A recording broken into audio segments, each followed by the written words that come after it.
그 지금 특별법이 이제 통과가 되긴 했는데요. 시행령이 입법 예고라고 말씀을 하셨는데 조금 디테일은 좀 많이 떨어지는 것 같아요. 주민분들께서는 좀 정확한 걸 알고 싶은데 정확한 게 없는 것 같은데 이 예를 들자면 아까 그 전철역 기준으로 승강장 기준으로 돼 있거든요. 제가 사전을 찾아보니까 승강장이라고 하는 게 사람이 타고 내리는 곳이에요. 근데 시민들은 흔히 전철역이라고 하면은 출입구를 보거든요. 그러니까 출입구 기준이 아니고 실제로 전철이 쓴 곳이 기준이 돼버리면 그 반경 500m 하면은 굉장히 축소돼 버립니다. 왜냐하면 출입구가 100m, 200m 떨어진 것도 있거든요. 그거에 대한 명확한 기준을 좀 알고 싶고요.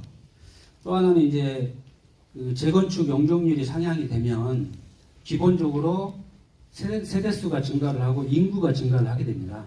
그럼 필연적으로 교통 문제가 또 발생을 하거든요. 그런데 거기에서 공공기여를 이제 필요하다 그러는데 그 공공기여 안에 도로 확장 같은 교통 문제로 이제 쏠리다 보면 실제로 우리가 원하는 삶의 질, 그러니까 녹지나 공원 이런 게 상대적으로 미흡해질 수가 있어요.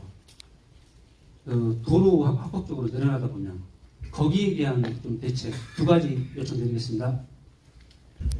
세 번째 그 전철역 승강장에서 500m 기준은 사실 이제 기본적으로 여기 도시 부서랑 크게 상관없지만요. 제가 잠깐 철도 업무를 했던 입장에서 말씀드리면 플랫폼을 보통 다 기준으로 합니다. 플랫폼을 기준으로 해서 이제 철도에 대한 기본 계획을 수립할 때도 그 플랫폼이 더 이상 많이 움직이지 않을 정도를 기준을 잡고요. 사실은 근데 이제 주민들 입장에서 출입구가 상당히 중요하거든요. 거기서 기본적으로 상권이 형성되고 그럼에도 불구하고 이제 출입구는 좀 자유롭게 있어서 오히려 저는 승강장이 기준점이 되는 건 맞다라고 보는데 오히려 500m가 좀 불합리한 거 아니냐. 차라리 거기에 폭을 좀 버퍼를 좀 줘서 승강장으로부터 어떤 데는 서울 같은 데는 다 500m 하면 다 저기 역세권이거든요. 그리고 또 이렇게 띄엄띄엄 있는 데도 있고 철도가 또 기본적으로 도시철도라고 그래갖고 우리가 말하는 지하철도 있고요. GTX 같은 이제 광역철도도 있고 그리고 고속철도도 있습니다. 그래서 그 철도가 갖고 있는 성격이라든지 그 철도가 하나하나 갖고 있는 그 지역 여건에 의해서 좀 버퍼를 좀 주는 부분을 한번 의견 주셨으니까 저희가 국토부를 한번 얘기를 한번 해보겠습니다.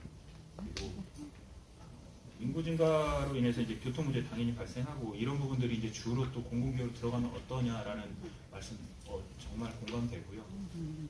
그럼에도 불구하고 이제 그 공원 녹지 부분이 이제 미흡할 우려가 있지 않습니까? 그런데 다시 한번 생각을 하면 이 일기 신도시라는 곳 자체가 원래 계획 도시고 공원이랑 녹지가 상당히 좀 잘 돼 있거든요. 그런데 기존에 있는 공원 녹지에다가 또 그냥 개발 사업하듯이 그냥 뭐라 그럴까 기계식으로 뭐 면적당 얼마씩 녹지를 더 줘야 된다라는 그런 의무 조항을 생각하는 것보다는 기존에 있는 일기 신도시가 갖고 있는 공원 녹지 부분을 좀 활용을 하고 개별적으로 사업을 진행하는 데 있어서는 차라리 공원 녹지 비율을 좀 줄여도 도시 전체적으로는 그렇게 줄지는 않거든요. 그래서 그 부분을 좀 더 필요한 시설이 되면 어떨까라는 좀 생각이 듭니다. 그럼에도 불구하고 공원 녹지가 당연히 중요한 거죠. 그래서 공원 녹지 시설이 절대적으로 부족한 그 곳에서는 당연히 그런 기반 시설에 대한 부분들은 공원 녹지로 가야 되는 게 맞다는 생각이 드는데 이런 것들은 좀 구체적인 이제 기본 계획, 그 안에 있는 사회적 진단, 생활권 계획 등을 통해서 좀 시에서 차근차근 좀 해나가면 좋을 거라고 생각합니다.